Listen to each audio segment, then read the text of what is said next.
그들의 수준에 뛰어넘는 그들의 수준에 사로잡는 그러한 전법을 택하였습니다.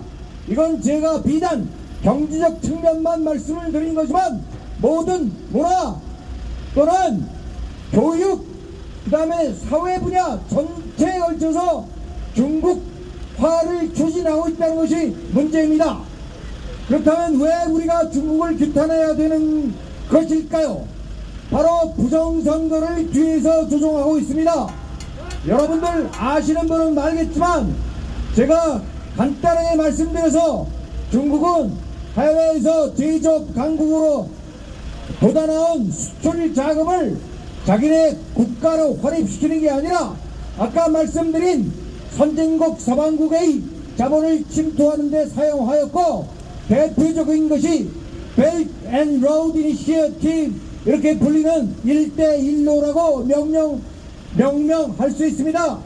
그 1대1로의 자금은 무상으로 제공되는 것이 아니라 중국 변방의 실크로드를 기점으로 중앙아시아, 동유럽, 아프리카, 드디어 건너 남아메리카까지 진출하고 있습니다.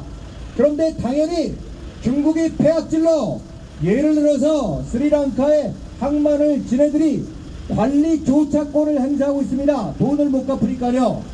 그러면 그쪽 국민들이 가만히 있겠습니까? 반중정서가 일어나겠죠. 그 반중정서를 억압시키기 위해서 바로 부정선거를 백책하였던 것입니다. 그것이 우리나라에도 고스란히 적용되었습니다.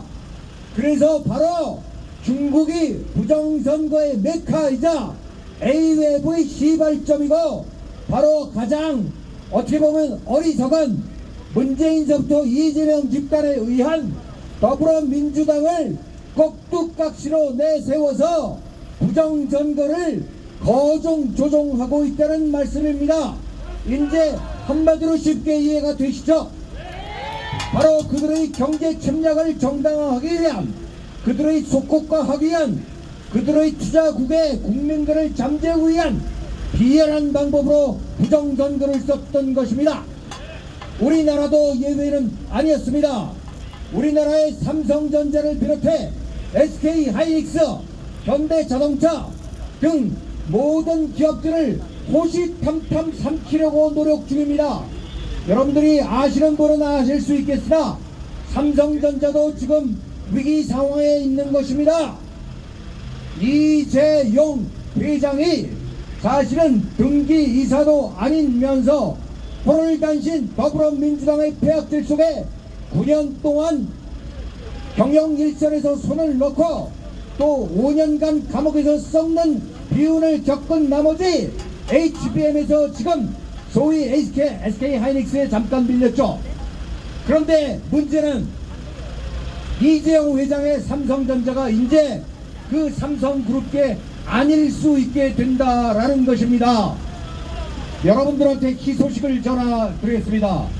중국은 말이죠, 지금 망해가고 있습니다. 그런데 이놈들이 그런 식으로 자본을 전부 세계 곳곳에 폐악질적으로 한 나머지 외환 보유고가 2014년 이래 급격하게 줄어들어서 GDP 총액의 15%입니다. 우리나라 외환보유고도 굉장히 한심할 수 없는 상황이죠. 4,050억 달러에 지나지 않습니다. 우리나라의 IMF 권고치는 7천억 달러인데도 불구하죠. 근데 중국은 물론 그 우리나라보다는 높지만 전체 GDP에서 차지하는 비중이 우리나라의 25%보다 훨씬 낮은 15%에 지나지 않고 더더구나 내수의 개발 부진, 헝따 사태라고 얘기 드릴 수 있죠. 건설 개발 부진. 왜 중국 가보면 괴물 같은 아파트가 다 들어서지도 않은 아파트가 다 있는데 지금은 다 물 건너 갔죠. 그래서 시진핑 정권이 붕괴된 것입니다. 경제적 이유로 인해서 모든 정권은 붕괴되게 되어 있습니다. 그래서 시진핑이 떠나면 중국은 폐악질을 멈추느냐? 절대 그렇지 않습니다. 한 번 깔아놓은 자금을 공산당 독재 체제에서 걔네들이 가만 놔두겠습니까? 장점인도 굉장히 무서운 놈이고 지금 집권을 한 소위 친미를 수호한다는 명부로 된 이 중국의 이인자, 이 사람도 마찬가지입니다. 우리가 중국을 경계해야 하는 것에서 벗어나서 우리나라가 중국을 멸망시킬 수 있는 도화선이 돼야 된다 이겁니다. 그러기 위해서는 제일 첫 번째로 해야 될 것이 바로 한국에서의 부정선거 타파, 그리고 꼭두각시로 내세운 이재명의 퇴진을 우리가 많은 분들이 200만 명, 300만 명 전국적인 반란을 일으켜서 끌어내려야 된다는 것입니다. 이것이 앞서 제가 말씀드린, 서울역에서 말씀드린 그 서두에 맺은 말이라 말씀을 드릴 수 있겠습니다. 하여 우리는 부정선거를 타파하는 것이 저 중국 공산당을 멸망시키는데 조금이라도 도움이 된다 라는 사명감을 갖고 임해주시기 바랍니다.